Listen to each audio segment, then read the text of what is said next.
बिस्मिल्लाहिर्रहमानिर्रहीम। इस वीडियो में हम जानेंगे कि जब किसी ज़मीन पर कोई तनाज़ा हो जाए और कोई बंदा ये चाहे कि ये रकबा फलां खातेदार या फलां बंदा बेच ना सके, तो वो अदालत से जाकर स्टे ले सकता है, स्टे ले लेता है। अब जब वो हुक्म इम्तनाही स्टे आर्डर ले आता है तो उसको अंदराज जो है वो अ, कैसे किया जाएगा ये जानना बहुत ज़रूरी है। स्टे आर्डर लेकर आप अराजी रिकॉर्ड सेंटर में आएंगे तो अराजी रिकॉर्ड सेंटर वाला टोकन लेने के बाद जब आप जाएंगे कंप्यूटर सेंटर पर, कंप्यूटर वाले बंदे के पास, तो वो क्या करेगा, वो सबसे पहले जो है वो देखेगा कि कौन सा मौजा है। उसके बाद आगे वो अदालत का नाम जो है वो देखेगा, वो लिखेगा। उसके बाद जज का नाम लिखेगा, केस का नंबर जो है वो लिखेगा और खलासा मुकदमा लिखेगा। खलासा मुकदमा में क्या लिखना है, वो ये लिखेगा कि ये फरीक अव्वल है और ये इस बंदे ने जो है वो स्टे लिया है, फलां बंदे के खिलाफ लिया है। आगे थोड़ी सी जो है एक लाइन में आपने वो वजह लिख देगा कि फलां वजह है, इस वजह से इसने स्टे लिया है। अब आगे जाके तो अब वो सर्च करेगा उस बंदे को जिस बंदे के खिलाफ जो है स्टे लिया जा रहा है। तो जैसे ही सर्च करेगा तो उसका नाम आ जाएगा, नाम के बाद जो है उसका नीचे कीवर्ड शुरू हो जाएंगे।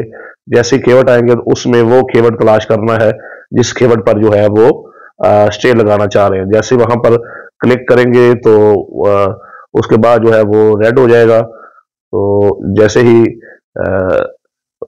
कीवर्ड पर क्लिक कर लेंगे तो नीचे फिर से जो है जो चीज पहले खुलासा केस में लिखी है वो दोबारा से कॉपी करके यहाँ पर भी लगा देनी है कि फलां वजह से रकबा जो है फलां बंदे की तरफ से ये स्टे आर्डर लिया गया है, तो इसलिए ये रकबा जो है वो ब्लॉक किया जा रहा है। तो जब ये इधर भी ये चीज हो जाएगी, क्लिक कर देंगे तो फिर जो है वापस आना है, फिर आकर दोबारा हुक्म इम्तनाही पर क्लिक करेगा, ओपन करेगा और वहां पर जो है तमाम जो स्टे की कापियां हैं, डॉक्यूमेंट है, उसको कॉपी करके सेंड कर देगा। अब इसको जो है ये सारे डॉक्यूमेंट जो है, मतलब सारी तफसीलात इसको तहसीलदार की आईडी में जो है वो रिसीव करना है और वहां पर फिर से जो है उस बंदे का नाम और कौन सा खेवड़ जो है और कितना रकबा है और किसकी तरफ से जो है वो स्टे आर्डर लिया गया है, जो खलासा लिखा होगा वहां पर फिर एक दो लाइनों में तफसील लिख देनी है। और उसके बाद जो है रकबा जो है वो ब्लॉक हो जाएगा। और इस रकबे को ब्लॉक कराने के प्रोसेस को मुकम्मल करने का तरीका ये है कि अब आखिर में तहसीलदार साहब जो है वो अपना थंबनेल लगा देंगे, अंगूठा लगा देंगे। तो इस तरीके से वो रकबा जो है वो ब्लॉक हो जाएगा।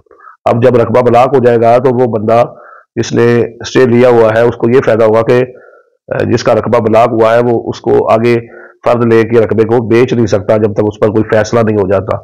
किसी को हिबा नहीं कर सकता, किसी के हक में दस्तबरदारी नहीं कर सकता, कोई वक्तनामा नहीं कर सकता। जब तक रकबा ब्लॉक है उस पर कोई भी अमल जो है वो नहीं हो सकता जब तक अदालत जो है उस पर कोई फैसला जो है वो नहीं कर देती।